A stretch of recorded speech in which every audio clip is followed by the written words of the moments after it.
लेकिन मैं आपको सिर्फ ये अपील करने आया हूं कि अगर अभी तक आपने K24 news and entertainment channel को सब्सक्राइब नहीं किया तो प्लीज कर लीजिए।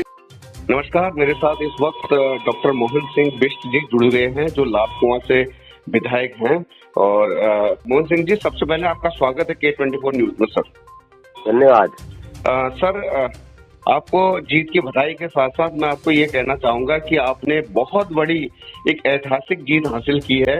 लाल कुआं से आपने हरीश रावत जी को पराजित करके आप विधायक बने हैं। क्षेत्रवासियों को क्या कहना चाहेंगे सर? जी, क्षेत्रवासियों को मैं बिल्कुल धन्यवाद कहना चाहूंगा कि उनका अभूतपूर्व सहयोग मुझे मिला है और जितना बड़ा समर्थन उन्होंने मुझे दिया है, मैं भी उससे 4 गुना ज्यादा ताकत लगाकर रात दिन एक करके क्षेत्रवासियों की सेवा करूंगा, उनके लिए काम करूंगा। यहाँ पर जो हमारी बेरोजगारों की समस्या है, हमारे शिक्षित बेरोजगार है, उनको मैं स्थानीय उद्योगों में सरकार के जो नियम है 70% स्थानीय लोगों को रोजगार मिलेगा, उस नियम के अनुसार उनको यहाँ पर उनका रोजगार दिलाऊंगा।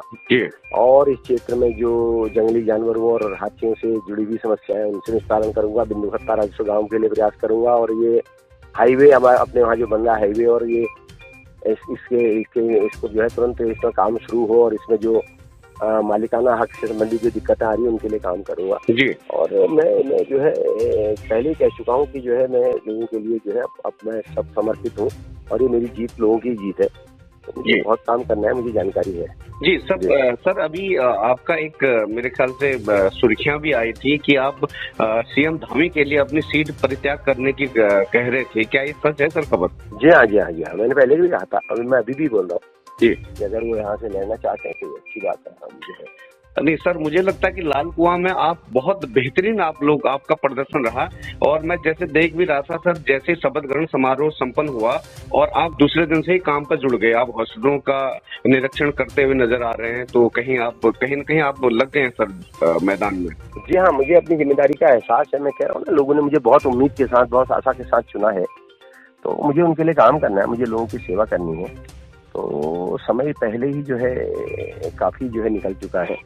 1 महीना 1.5 महीना नतीजे आने में लग गया। उसके बाद भी जो है 10 तारीख से लेकर आज तक जो है 15-20 दिन ये निकल गए हैं जी। तो बहुत कुछ किए जाने की आवश्यकता है और मुझे अपनी जिम्मेदारी का एहसास है। सर, मुझे पर्सनली वहाँ के लोगों ने, लाल कुआं के लोगों ने मुझे मेल करके या फिर मेरे चैनल पर लोगों ने कमेंट्स किए थे कि आप मोहन सिंह बिष्ट जी का जब भी इंटरव्यू लेंगे तो उनको ये बोलिएगा लाल कुआं में बहुत से अभी कार्य होने हैं, तो उसको किस तरह वो लोग करेंगे और लाल कुआं की जनता को क्या आश्वासन देंगे आप सर? मैं तो लाल कुआं की जनता की अपेक्षाओं के अनुसार, उनकी आकांक्षाओं के अनुसार और जो वो तय करेंगे, मैंने लोगों से कहा है कि प्राथमिकताएं उनकी होंगी, मेरी कोई प्राथमिकता नहीं है। वो तय करें, क्योंकि सारे काम इकट्ठे तो हो नहीं सकते, बारी बारी से होंगे। तो हर क्षेत्र में मैंने लोगों से कहा है कि क्षेत्र विशेष की समस्याओं को आप चुनें।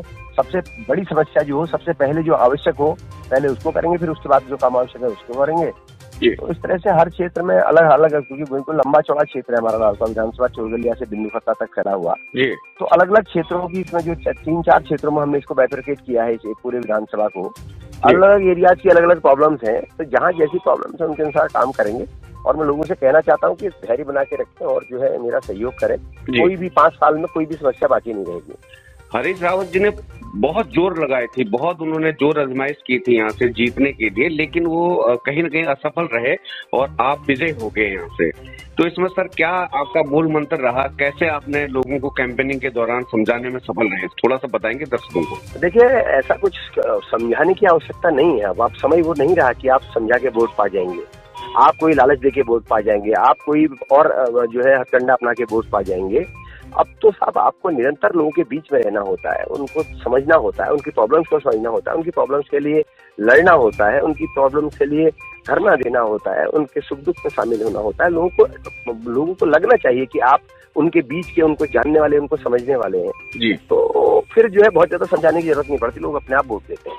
तो मुझे भी लगता है कि मेरा लोकल होना फैक्टर और पिछले 15-20 साल से मेरा यहाँ पर संपर्क और लोगों से पर्सनल मेरा अटैचमेंट और मेरा टच, लोग मुझे पर्सनली नाम से और मैं लोगों को पर्सनली नाम से उनके घर से जानना, ये भी एक बड़ा फैक्टर रहा। इस समय आदमी उसी को वोट देना चाहता है जो उसको जानता हो और जो उसे पर्सनली किसी को, मतलब उसके पास पहुंचने के लिए उसे किसी अन्य उसकी जरूरत ना पड़े, डायरेक्ट वो उस तक पहुंचे। ऐसे आदमी डायरेक्ट अप्रोच चाहता है। तो मुझे लगा कि, और लोगों को भी लगा कि मैं उनकी जो है उसका फुलफिल कर रहा हूँ उनकी जो है, तो लोगों ने मुझे वोट किया।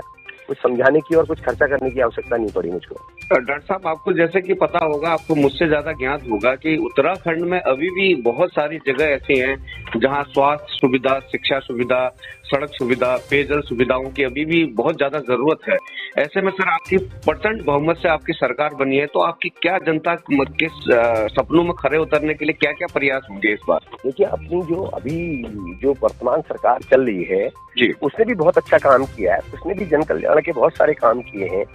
माननीय मोदी जी का बहुत बड़ा फैक्टर एक है, उनके कार्यों का हमें बहुत ज्यादा लाभ मिल रहा है, लोगों को उम्मीद जुड़ी है जी। और ऐसे ही मैं समझता हूँ कि ये जो सरकार है इसको भी अपनी जिम्मेदारी का एहसास है, उसको भी पता है कि कितना बड़ा जनादेश उसको मिला है जी। और अपने को साबित करना होता है। मैं तो कहता हूँ कि ये मौके अपने खुद को साबित करने के होते हैं जी। और अब तो चूंकि मुख्यमंत्री हमारे युवा हैं और जो है उन्होंने पिछले 5-6 महीने में थोड़ा वातावरण भी बदलने का प्रयास किया है। बिल्कुल सर, बिल्कुल। हाँ, तो मैं समझता हूँ कि निश्चित रूप से इन सबका हमें लाभ मिला। आगे भी हमारी सरकार बहुत बेहतरीन कार्य करेगी। जी सर, हम लोग निरंतर प्रयास करते रहते हैं कि जनता की आवाज को आप तक पहुंचाएं और आपका जवाब जो है जनता तक पहुंचाने के हम प्रयास करते हैं। सर, एक लास्ट क्वेश्चन पूछूंगा मैं, आप भी जरा बिजी होंगे। धामी जी, अभी जो उपचुनाव होगा सर, इसमें एक पेच फंसा हुआ है, डीडी हार्ट का जो मामला आ रहा है सर, क्या कितनी सच्चाई है इस बात में? अब देखिए, ये बड़े स्तर का मामला है, मैं छोटा कार्यकर्ता हूँ, मैं इसमें कुछ कमेंट नहीं कर सकता, मगर मैंने उनको जरूर ऑफर किया है जी, यदि वो लालकुआं विधानसभा से लड़ना चाहें तो उनका स्वागत है। नहीं, ये तो आपका हमने 17,500 वोट से इस चुनाव में जीत दर्ज की है और अगर माननीय मुख्यमंत्री यहाँ लड़ना चाहते हैं, हम उनको भरोसा दिलाते हैं कि 35,000 वोट से उनको विजयी दिलाएंगे। बिल्कुल सर, ये आपका बड़प्पन कहूंगा मैं। सबसे पहले आपने ऑफर किया, ये आपका बड़प्पन होगा। क्षेत्रवासी भी इस बड़प्पन को आपको बिल्कुल सर्वोपरि रख रहे हैं। लेकिन डीडी हार्ट से वो विधानसभा चुनाव लड़ना चाहते हैं, ऐसी खबर है, अटकलें हैं ऐसी। लेकिन साथ में बिशन सिंह चौहान जी को मंत्रिमंडल में शामिल न करने के कारण और वो सीट न छोड़ने की कुछ ऐसी खबरें भी आ रही है, उसमें कुछ टिप्पणी आप चाहेंगे करना सर? नहीं, मेरी ओर से इसमें कोई टिप्पणी नहीं है, ना मुझे इस पूरे मामले की जानकारी और न ही मेरे स्तर का ही मामला है जी। मैं तो केवल इतना कहना चाहता हूँ कि माननीय मुख्यमंत्री पूरे प्रदेश के मुख्यमंत्री हैं, वो प्रदेश की किसी भी सीट से लड़ेंगे तो निश्चित रूप से भारी बहुमत से वो जीतेंगे। जी, मैं बहुत बहुत धन्यवाद सर, आपने समय दिया, कीमती समय, आपका बहुत बहुत धन्यवाद। Okay sir, thank you. लेकिन मैं आपको सिर्फ ये अपील करने आया हूं कि अगर अभी तक आपने K24 news and entertainment channel को सब्सक्राइब नहीं किया तो प्लीज कर लीजिए।